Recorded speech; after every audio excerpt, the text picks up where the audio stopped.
Assalamualaikum dan salam sejahtera. Berita pagi edisi hujung minggu bersama saya Tun Julia Muhammad Tahir. Perdana Menteri mengajak semua ahli parlimen mengetepikan perbezaan politik bagi menyokong Belanjawan 2021 demi kepentingan rakyat dan memulihkan ekonomi negara.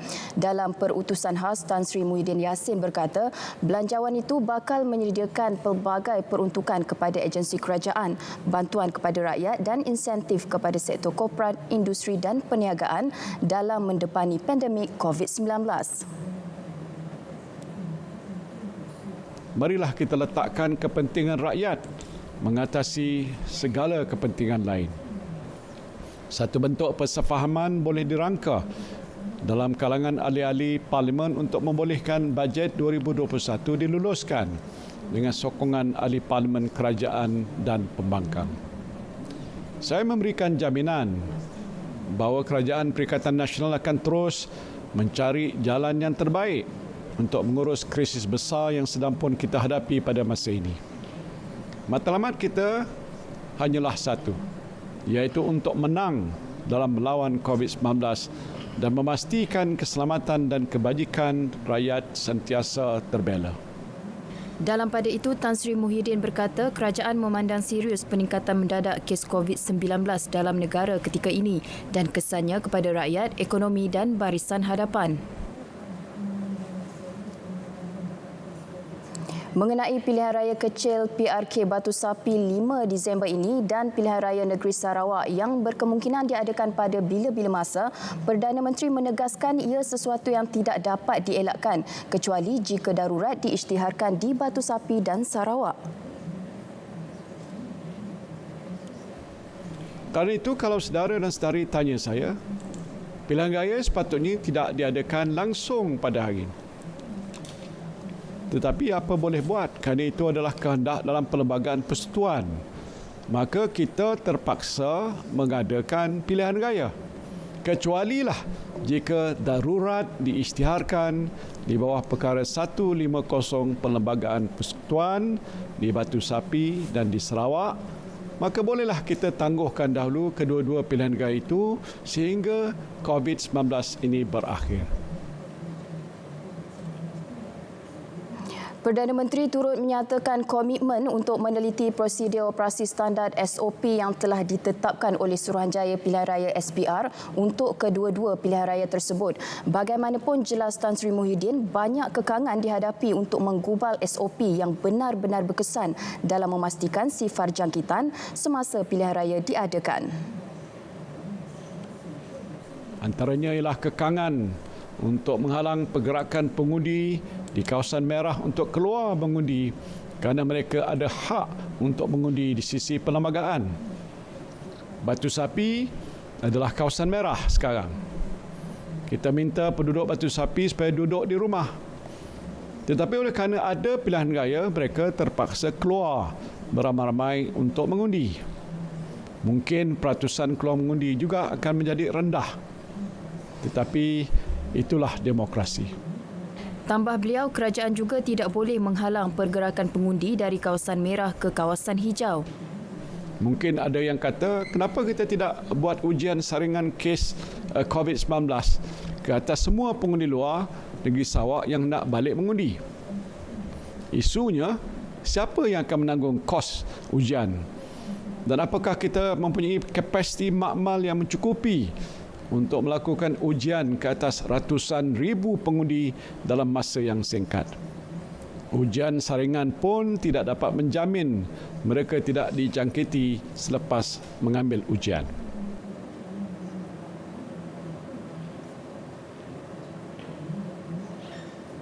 Sementara itu, Pengerusi SPR Dato' Abdul Ghani Saleh berkata SPR akan menampilkan SOP baharu berkaitan pilihan raya dalam masa terdekat selaras dengan peningkatan kes COVID-19 dalam negara sejak kebelakangan ini. SOP itu turut akan mengambil kira 3 syur yang dikemukakan Kementerian Kesihatan, iaitu tidak boleh merentas negeri, sempadan negeri atau daerah, tiada perhimpunan ramai bagi melaksanakan kempen dan tiada lawatan dari rumah ke rumah. Dalam pada itu, pelan tindakan menyeluruh bagi mengawal COVID-19 akan dibentangkan ke Jawatankuasa Kecil Majlis Keselamatan Negara MKN selewat-lewatnya minggu depan. Menurut Menteri Kanan Keselamatan Datuk Seri Ismail Sabri Yaakob, pelan tersebut akan menjadi dasar baru dalam mengekang penularan COVID-19 untuk jangka panjang. Yang Amat Berhormat Perdana Menteri menganggap ini satu perkara yang urgent, yang perlu disegerakan. Itulah insya-Allah minggu depan dibentangkan. Selepas dibentangkan ke Mesyuarat Jawatankuasa Induk, kita akan bentangkan kepada Jawatankuasa khas MKN ni. Mungkin kalau ada penambahbaikan, kita akan buat penambahbaikan dan selepas itu akan menjadi dasarlah. Segeralah, paling segera yang boleh kita nak. Selain tiada kes kematian, tiada kluster baharu COVID-19 direkodkan semalam.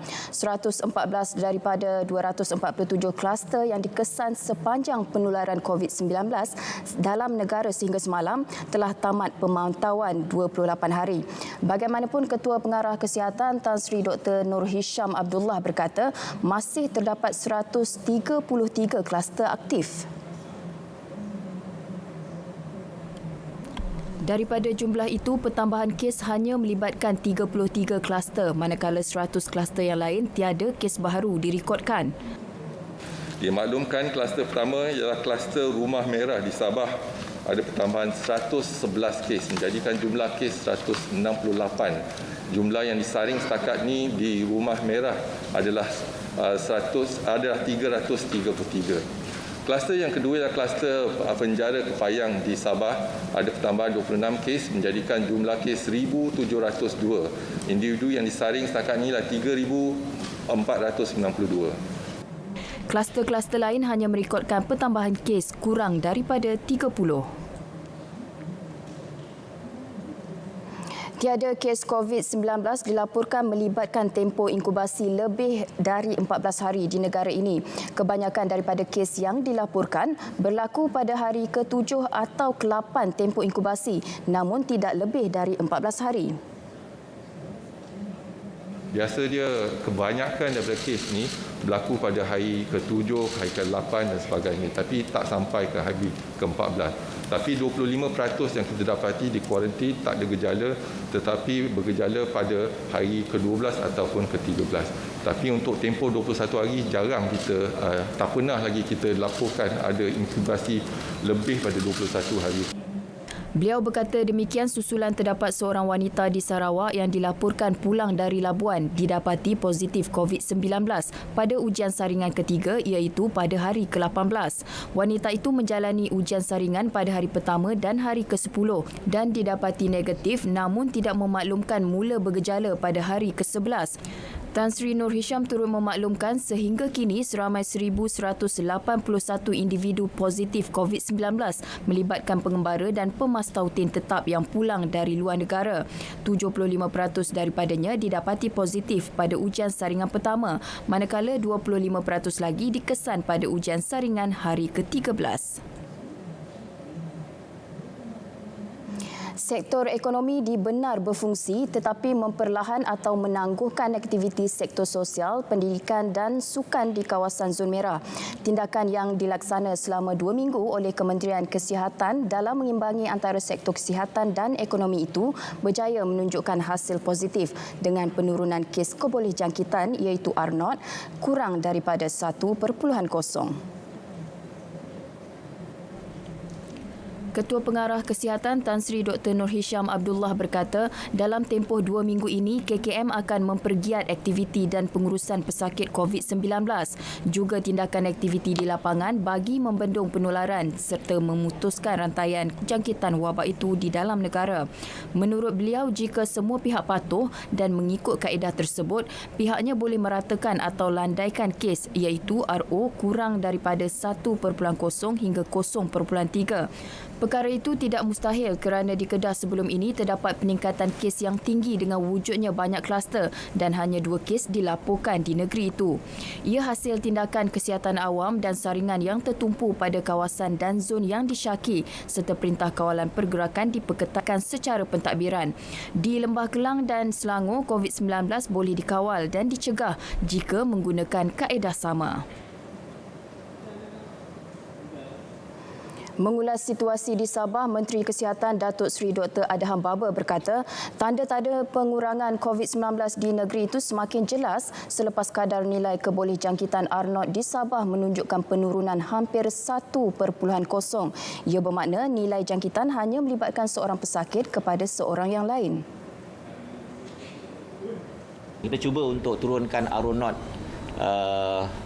less than 1 ataupun kurang 1 dengan melaksanakan beberapa lagi tempat-tempat yang perlu diadakan PKP diperketat seperti di kawasan Tawau, kawasan Sandakan, kawasan penjara Kepayang itu semua kita laksanakan selain daripada PKP bersyarat keseluruhan negeri Sabah. Kementerian Kesihatan berharap penularan pandemik itu di Sabah dapat dibendung secepat mungkin. Baiklah, semua petugas kesihatan dan sukarelawan yang dihantar ke Sabah bagi membantu mengekang penularan COVID-19 telah melepasi tapisan. Demikian tegas Timbalan Menteri Kesihatan Datuk Dr. Nur Azmi Ghazali yang menyangkal dakwaan kononnya petugas yang dihantar ke Sabah tidak mahir. Tapi sebelum kita mobilize, sama ada healthcare workers, pekerja kesihatan ataupun sukarelawan, kita memang ada buat pemeriksaan. Kita ada buat saringan. Tengok apakah bidang dia, apakah kepakaran dia, apa yang dia pandai, apa yang dia pengalaman, adakah dia betul-betul sihat, dia juga tidak ada masalah dan juga cek semua, baru kita menguruskan supaya dia dapat ditempatkan di sana. Beliau mengulas perkara itu semasa program Jejak Kasih Menteri Besar dan Esko di Parlimen Bagan Serai. 529 kes baru positif COVID-19 direkodkan di Sabah menjadikan jumlah kumulatif kes sebanyak 15,048 kes. Menteri Kerajaan Tempatan dan Perumahan Datuk Seri Panglima Masdi Manjun dalam kenyataan memaklumkan tiada kematian dicatatkan semalam. Sementara itu, 3,393 pesakit sedang menerima rawatan iaitu 654 orang di hospital dan 2,739 orang di PKRC. Bilangan pesakit COVID-19 dalam ICU ialah 71 orang manakala 16 orang memerlukan alat bantuan pernafasan. Datuk Masidi berkata daerah Beaufort telah bertukar dari zon merah ke zon kuning dan tiada kluster baharu dilaporkan. Menurutnya, jumlah kes kluster rumah merah naik berganda sebanyak 111 kes berpunca dari saringan yang telah dilaksanakan ke atas 2 blok pusat tahanan sementara PTS Menggatal. Bilangan kes dijangka akan terus meningkat untuk tempoh beberapa hari lagi. Ini disebabkan PTS berkenaan mempunyai 10 blok dengan jumlah keseluruhan 1,706 orang tahanan. Dalam pada itu, Datuk Masidi juga memaklumkan 128 jururawat kontrak telah melapor diri ke Jabatan Kesihatan Negeri Sabah dan sedang giat menjalani latihan sebelum mula bertugas. Manakala 9 pegawai perubatan dari Jabatan Kesihatan Negeri Kelantan dan Terengganu juga telah tiba di Sabah. Sementara itu, kadar pematuhan penduduk terhadap prosedur operasi standard SOP Perintah Kawalan Pergerakan Bersyarat PKPB di Sabah ialah 96.5%. Datuk Seri Masdi Manjun dalam kenyataan menyatakan sebanyak 64 sekatan jalan raya SJR telah dilaksanakan di 64 lokasi melibatkan pemeriksaan 35,712 kenderaan. Sebanyak 139 buah kenderaan diarah berpatah balik dengan 27 kompaun dikeluarkan atas kesalahan melanggar SOP COVID-19. 13 pengunjung pusat hiburan dan seorang pemilik premis di pusat bandaraya telah dikompaun kerana beroperasi semasa PKPB. Penguatkuasaan undang-undang di perairan laut Sabah oleh pasukan polis marin yang melibatkan kawasan pantai timur adalah sebanyak 65 pemeriksaan dan 17 pemeriksaan di perairan Kota Kinabalu dan Labuan. Beliau yang juga Menteri Keuangan 2 Sabah memaklumkan sebanyak 111,442 bakul makanan telah diagihkan kepada golongan sasar.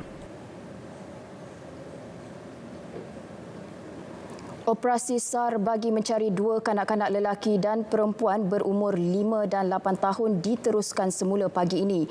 2 beradik itu dikuatiri lemas terjatuh ke dalam laut semasa mandi di Jeti Tek Guan, Kampung Bergosong, Pulau Sebatik. Pengarah Agensi Penguatkuasaan Maritim Malaysia Zon Maritim Tawau, Kapten Maritim Siva Kumar, anak lelaki Vanguard Salam, dalam kenyataannya berkata, pihak maritim menerima panggilan berhubung kejadian itu dari PPM Tawau kira-kira pukul 9.50 malam. Bertindak atas maklumat itu, sebuah aset bot maritim digerakkan ke lokasi kejadian. Maklumat awal yang diperolehi daripada keluarga terdekat mangsa, 2 beradik Nazwa Telson dan Madsen Telson dipercayai mandi bersama 2 lagi rakan sebelum dipercayai terjatuh ke dalam laut dan dibawa arus. Rakan mangsa terbabit kemudian memaklumkan kepada ahli keluarga dan segera membuat laporan di Balai Polis berhampiran. SAR 2 beradik terbabit dilakukan di lokasi kejadian dan kawasan pinggir laut bersama orang awam menggunakan kaedah pencarian di permukaan air dan pencarian di kawasan bakau. Pelitup separuh muka diwajibkan berkuat kuasa 1 Ogos 2020. Pemakaian pelitup separuh muka diwajibkan di tempat awam dan sesak semasa menggunakan pengangkutan awam seperti bas, taksi, LRT, KTM, kenderaan e-hailing. Juga semasa berada di tempat awam seperti pasar awam, pasar tani, pasar malam, pasar raya, tempat tumpuan pelancong dan panggung wayang. Tidak diwajibkan memakai pelitup separuh muka semasa menggunakan kenderaan persendirian. Kanak-kanak berusia 2 tahun ke bawah dan kanak-kanak juga tidak digalakkan dibawa ke tempat awam yang sesak. Tidak diwajibkan memakai pelitup separuh muka ketika melakukan aktiviti fizikal serta semasa bersenam atau beriadah.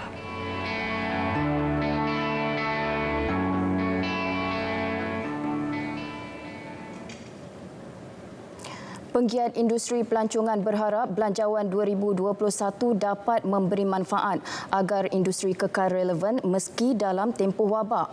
Penularan COVID-19 memangnya memberi impak besar kepada perkembangan sektor tersebut yang merupakan antara penyumbang besar dalam KDNK negara.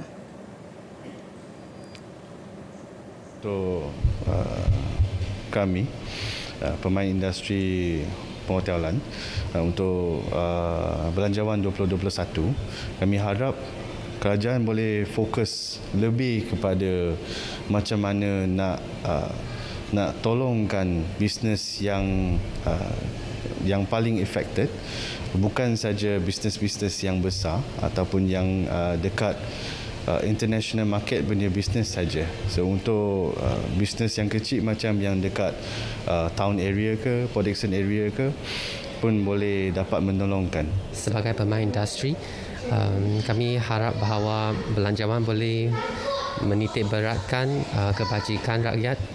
Kita faham bahawa rakyat sekarang pun ekonomi pun tak baik. Jadi kalau boleh memberikan insentif ataupun subsidi ataupun cukai pelepasan kepada rakyat untuk menggalakkan mereka travel dalam negeri.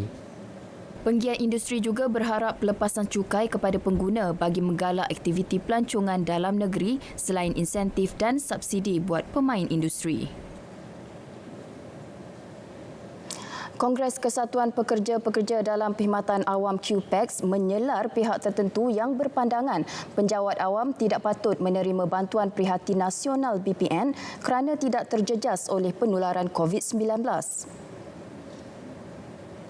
Sambil menyifatkan kenyataan itu sebagai pandangan sempit, Presiden QPEX Adnan Mat berkata pemberian BPN ialah untuk isi rumah dalam kategori B40 dan M40 tanpa mengambil kira mereka bekerja di sektor kerajaan atau swasta. Adnan juga menegaskan adalah tidak adil untuk mengatakan penjawat awam tidak layak menerima BPN hanya disebabkan mereka masih menerima gaji seperti biasa sepanjang PKP dan penularan COVID-19. Tiada gangguan bekalan air dan henti tugas Loji Rawatan Air LRA Rantau Panjang susulan kebakaran sebuah kilang pemprosesan plastik di hulu Sungai Kuang. Sebaik punca pencemaran dikesan, Lembaga Urus Air Selangor Luas telah memulakan langkah segera bagi menangani pencemaran bau sekitar 3 tan di kawasan tersebut. Exco Negeri Hiloisian memaklumkan kebakaran dikesan awal ketika op sumber air dijalankan pada pukul 10 malam. Kebakaran berlaku pada pukul 6 petang dan berjaya dipadam 4.30 pagi.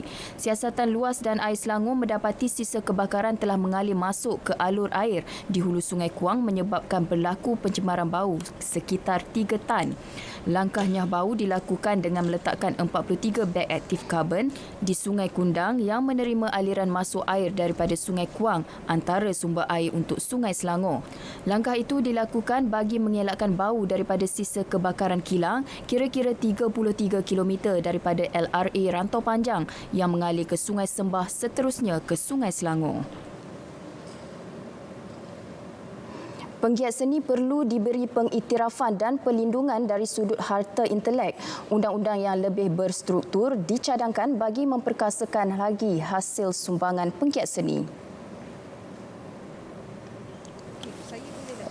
Cadangkan kepada RTM untuk mewujudkan badan yang melihat kepada persoalan intellectual property, persoalan hasil penggiat seni, dan bagaimana mewujudkan satu institusi struktur yang boleh bertindak melindungi sebagai ejen yang melindungi dan sebagai juga ejen yang untuk memartabatkan hasil seni mereka.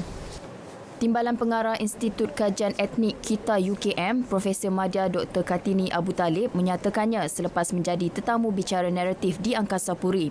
Pada 22 Oktober lalu, Kementerian Komunikasi dan Multimedia KKMM menjalinkan kerjasama dengan KITA UKM bagi melaksanakan penyelidikan mengenai isu hak cipta ekonomi kreatif dan kebajikan penggiat industri kreatif bertujuan mengenal pasti, menganalisis dan menyelesaikan masalah industri kreatif negara.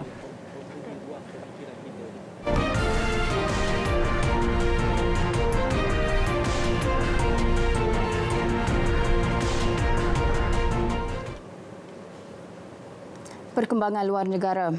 Presiden Indonesia Joko Widodo mengecam Presiden Perancis Emmanuel Macron yang mempertahankan tindakan majalah satira Charlie Hebdo menyiarkan karikatur menggambarkan Nabi Muhammad SAW serta mengaitkan Islam dengan keganasan.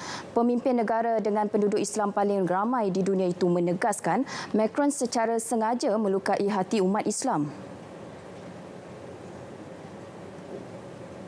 Indonesia juga mengecam keras pernyataan Presiden Perancis yang menghina agama Islam, yang telah melukai perasaan umat Islam di seluruh dunia, yang bisa memecah belah persatuan antar umat beragama di dunia. Di saat dunia memerlukan persatuan untuk menghadapi pandemi COVID-19. Mengaitkan agama dengan tindakan terorisme adalah sebuah kesalahan besar. Terorisme adalah terorisme. Teroris adalah teroris. Terorisme tidak ada hubungannya dengan agama apapun. Meski berdepan gelombang bantahan dunia Islam, Macron sehingga kini bertegas akan mempertahankan penyiaran karikatur atas nama kebebasan bersuara. Anggota penyelamat Turki bertungkus lumus mencari mangsa yang tertimbus di bawah runtuhan akibat gempa bumi kuat dengan magnitud 7 skala Richter yang meragut 39 nyawa dan mengakibatkan lebih 900 orang cedera. Anggota penyelamat menggali runtuhan bangunan termasuk menggunakan tangan bagi mengesan kedudukan mangsa yang terperangkap. Menurut kajian Geologi Amerika Syarikat, gempa yang dirasakan dari Istanbul ke Athens, Greece melanda dekat bandar peranginan Turki Izmir yang mempunyai kira-kira 3 juta penduduk. Di Greece, 2 remaja terbunuh semasa dalam perjalanan pulang dari sekolah. Pada 1999, gempa bumi berukuran 7.4 skala Richter melanda barat laut Turki dan mengorbankan 17,000 orang. Komprehensif dan inklusif daripada kerajaan kepada rakyat. Belanjawan prihatin demi memperkasa rakyat dan negara. Di tengah-tengah penularan COVID-19, bagaimana agihan peruntukan perancangan tahunan negara dibuat bagi menangani impaknya sekaligus mendepani cabaran semasa? Siaran langsung Belanjawan 2021. Jumaat 6 November 2020. 3 petang di saluran berita RTM dan TV1.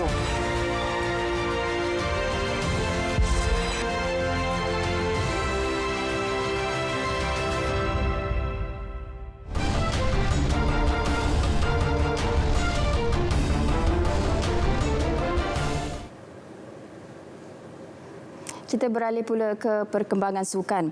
Pasukan Kelantan FC mengumumkan logo rasmi baharunya menjelang saingan Liga Malaysia musim depan. Pemiliknya Norizam Tukiman berkata logo itu merupakan ciptaan Muhammad Afif Hakimi Anwar yang memenangi pertandingan mencipta logo sebelum ini dan telah ditambah baik untuk dijadikan logo rasmi dalam saingan Liga M.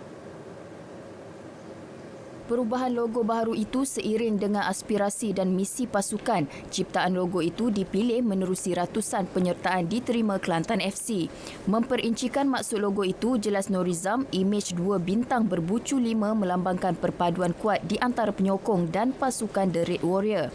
Norizam juga berkata bagi bentuk 11 palang melambangkan 11 jajahan di seluruh Kelantan yang bakal melahirkan pemain bola yang berkualiti, berdisiplin dan hebat.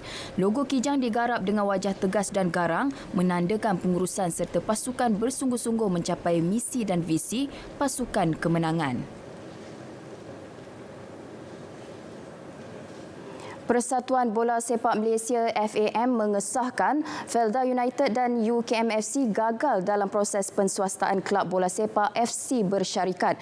Menerusi satu kenyataan, FAM menjelaskan pihaknya mendapati kedudukan kewangan pelabur baharu untuk menampung kos pengendalian kedua-dua pasukan itu bagi saingan musim depan tidak cukup kukuh.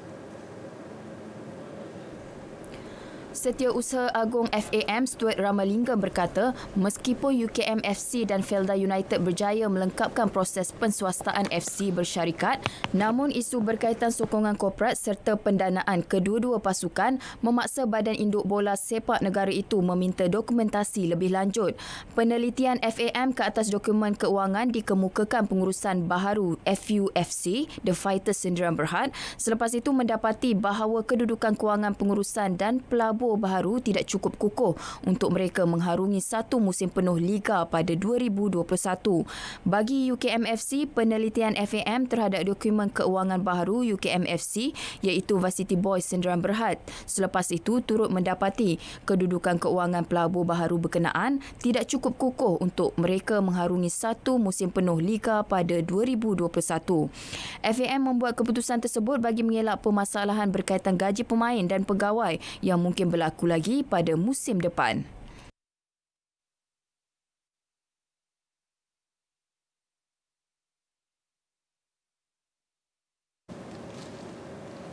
Baiklah, berita pagi berakhir di sini. Bersama-sama kita mengekang penularan COVID-19. Paling utama, amalkan mengimbas MySejahtera di mana jua anda berada. Saya Tun Julia Muhammad Tahir. Assalamualaikum dan selamat berhujung minggu.